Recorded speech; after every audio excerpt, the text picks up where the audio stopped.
So when the price of commodity is very low, or perhaps when a particular product or service is offered at a low price with low perceived benefit, then we say the strategy developed at that point in time is a no-frills strategy, and this actually takes the first position. Therefore, this strategy should be able to attract customers who are price conscious of a particular commodity. There are certain customers that are very conscious about the value that is placed on a particular product or service in terms of price. So when they are conscious about this price of commodities, they wouldn't go for commodities that command higher prices. Rather, they go for commodities that command lower prices. And as a matter of fact, such price conscious customers are always happy to buy a particular product at lowest possible price, and this ultimately will bring about a low perceived benefit. Generally, this strategy has been used by low-cost airlines which offer a basic service for a low price, and with a no-frills strategy, automatically customers are able to have a better understanding such that when they buy a particular product or service, they are likely to get viewer benefits based on the fact that the product actually commands lower prices in the market, and the benefit they will get from this will be very, very low than rival products or services in the same market. That is what we have in no-frills strategy, and that is position 1. So in summary, what this strategy is talking about is that it is a strategy that is commonly developed for the purpose of offering a typical product or service at a low price and with low perceived benefit, especially those price conscious customers.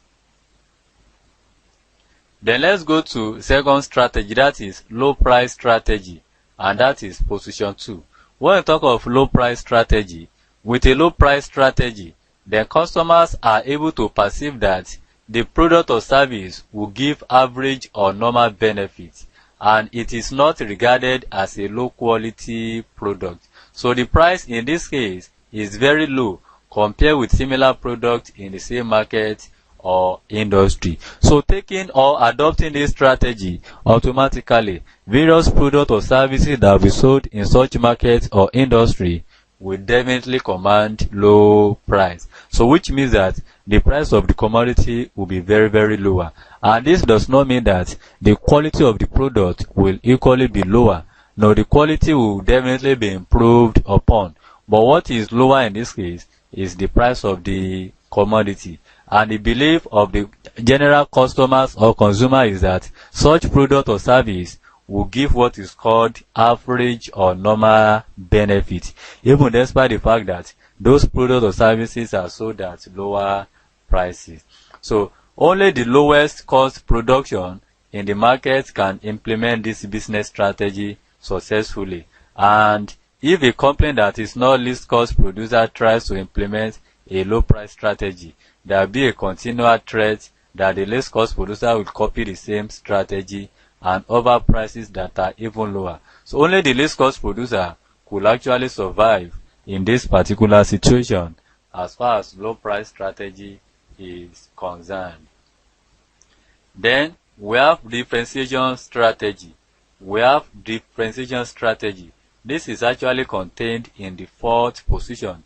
A differentiation strategy is often based on making a particular product or service appear to offer more benefit than rival products or services. So we have many business organizations that often try to differentiate their own particular products so that they are made to be unique and distinct or differentiated from other products that are being sold in the same market or industry. So there are several techniques that a particular firm can take into consideration in an attempt to differentiate its own product. It could be in terms of packaging, it could be in terms of branding, it could be a form of advertisement and what have you. All these are some of the tools that can be developed for the purpose of differentiating one firm's product from other firms' products that are being traded, that is bought and sold in that particular market or industry.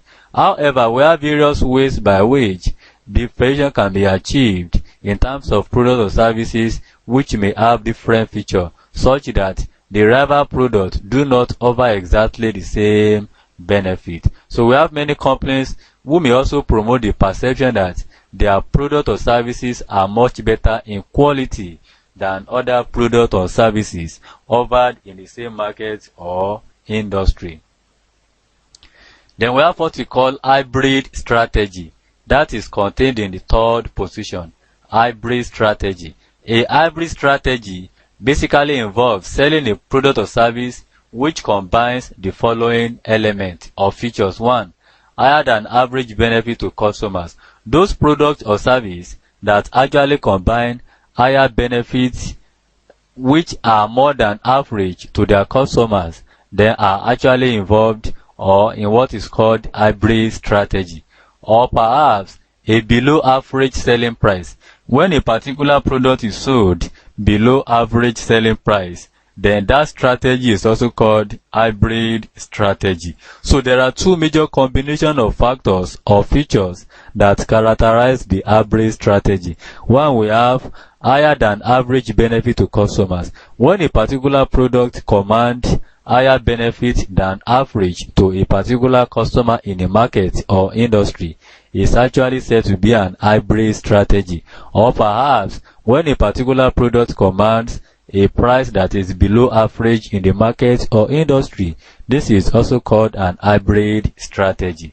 However, to be successful, this business strategy mainly requires low-cost production. That is, there is a need to reduce the total cost of production in terms of human and material resources that are traceable to the production process of certain goods and services. So when products are made available on a lower cost of production, then automatically that will be able to command lower price, which will bring about a larger benefit on the part of a typical customer. So when a strategy requires low cost production, then there will be ability to provide larger benefit to the final consumer. So this strategy tries to achieve a mix between a low price strategy and a differentiation strategy. In other words, hybrid strategy is a combination of low price strategy on one hand and differentiation strategy on the other hand.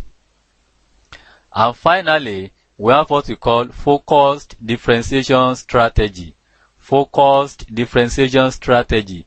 This is basically contained in the fifth position in the strategic clock. So by this strategy, we simply refer to a strategy that is taken for the purpose of selling a particular product that offers above average benefit for a higher than average price for a typical product or services. So in this particular category, the products are often strongly branded as premium products so that their high price can be justified at a given point in time. The products sold in this particular market or industry have been highly branded, and as a matter of fact, they have been differentiated from other similar products existing in the same industry or market. And this high branding put in place on that particular product in terms of physical features will have actually justified a higher price that is placed or higher value that is placed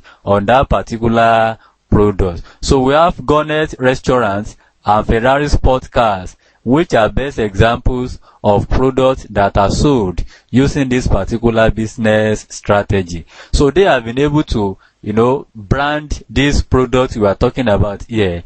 And because of the product command higher prices in the market or industry, so the high branding they have actually done to this product in terms of physical features have equally justified higher value that are placed on this product. Therefore, business strategies on the clock will also fail at a point in time if appropriate strategies are not developed, and as a matter of fact, there is a need for the right strategy to be put in place for the purpose of achieving certain goals and objectives upon which the firms are actually established at a given point in time.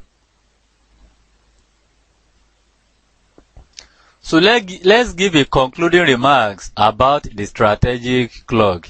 So we have actually seen that strategic clock has been regarded as a particular strategy that is often developed for the purpose of achieving competitive advantage on the part of a typical firm.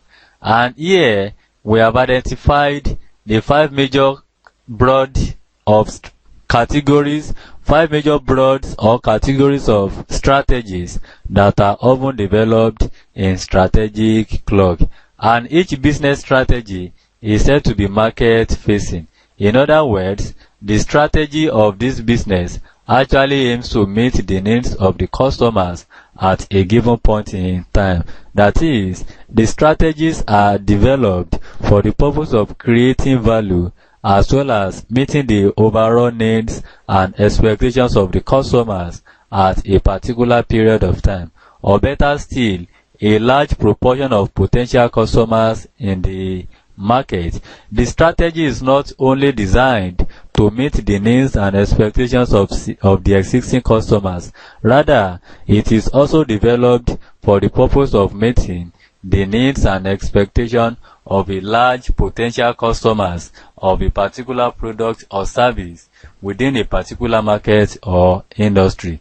Therefore, it is very important to understand the critical success factors for each of the positions we have identified on the clock. In particular, what exactly does above average benefit mean? There are certain words or terms we made use of: below average, above average, and what have you, in terms of benefit or price as the case may be. So when we really analyze each of these business strategy, we'll be able to clearly understand the critical success factors for each of the positions on the strategic clock.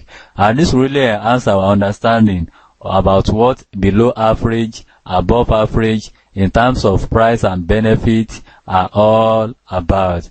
However, a useful exercise is to think about any product or service with which you are familiar with and a company that provides such product or service. So the market should be competitive such that there will be many buyers and sellers in the market, and each of the buyers and sellers will not have any power or influence to determine the price of the commodity in their own favor.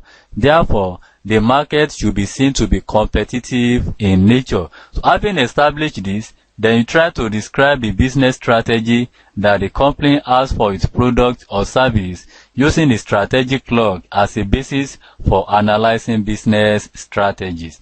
We also need to remember the fact that the benefit of its product or service do not have to be different product design or different product quality as the case may be. Rather, there are other features of a product or service that could give them better value in terms of the perceptions or opinions of the customer, such as fast speed of delivery, availability in stock, convenience of purchase, a better after-sales service, or a product guarantee as the case may be. All these are other features that could give better value to a particular customer based on their various opinions or perceptions about a given product or service. So in this case, benefit do not have to be real in the real sense of it. What matters is whether customer believes that a product offers more benefit or otherwise at a given point in time. And branding and advertising can create extra benefit in the perception of customers, especially when they are embarked upon by a typical business organization or firm as the case may be in a particular industry or market. The branding and advertisement will go a long way in creating value as well as competitive advantage on the part of a firm at the expense of other firms or rival competitors within the same industry or market. That is just a concluding remarks of what strategic clock is all about.